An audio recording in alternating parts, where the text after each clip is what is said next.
Hi, I'm Beth Curland, and today I'd like to share with you how to use the tool that I call the flashlight to help interrupt stress.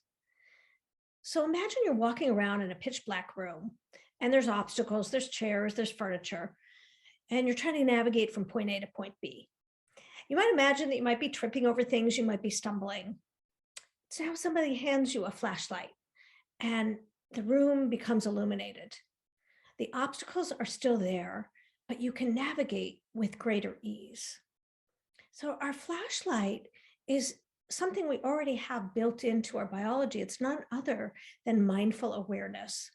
And when we learn to carry this flashlight, or I should say, remember to carry this flashlight with us as we go through our day, and to remember to turn it on from time to time, we can begin to notice from this place of mindful awareness what's happening in our body, what is happening in our mind, what kind of thoughts we're having, what we're feeling emotionally. So I want to share a very quick story of my remembering in the end to use my flashlight in a moment of stress for me. So ironically, of all things, I was getting ready to go on a 5-day meditation retreat. And I was rushing around my house, trying to get my house clean, trying to make sure I was bringing everything. I tend to be a little bit on the type A side. So I was very uptight about leaving things unfinished. And at some point along the way in my frenzy, I remembered my flashlight. And I was able to begin to start to notice like what is happening in my body. Noticing this tension, noticing this contraction, this tightness, this familiar place that I can easily go. And from there, I started pointing the flashlight a little bit, noticing what are these thoughts going on in my head, and became aware of thoughts like, I have to get everything done, or it's not going to be okay. I'm going to be late. I'm not going to have enough time. It's going to be a disaster if I arrive late. All these kinds of thoughts that were really contributing to my experience of stress in that moment. And so just remembering to hold the flashlight, to shine the flashlight, began to give me a little bit of distance, like taking that half step back and recognizing the way that my thoughts were creating additional stress for me.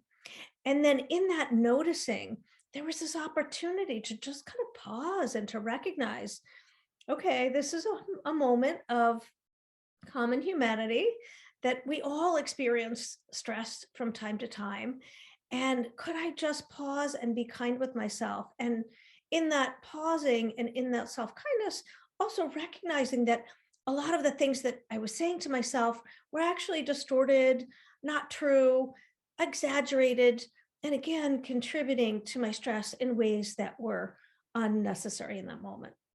So, just to share my screen with you, the steps in using the flashlight to interrupt stress are recognizing the thoughts that are going through your mind. Can you just pause? Can you shine that light to see what is it you're thinking to yourself? Then to take a step back to unhook from those thoughts. That so often we take our thoughts as facts, we take them as absolute truth. When we can take that half step back and unhook first from our thoughts, we recognize that they're really just mental constructs. And so being able to see them as mental constructs then can help us recognize that sometimes our thoughts are distorted, they're inaccurate, they may not even be true. And then that third step is to bring some compassion to whatever you might be feeling or experiencing in this moment. And even just doing this for 30 seconds or 60 seconds can help to really interrupt that stress response, can help to slow down and to see more clearly what might be needed in the moment. So I hope this may be helpful for you in terms of just thinking about bringing that flashlight with you as you go forward into your day, into your week, to notice those little moments where you might remember to turn it on. And in the light of the flashlight, to see what becomes available to you that wasn't otherwise there in the darkness without it. I wish you much well-being and thank you so much for joining me today.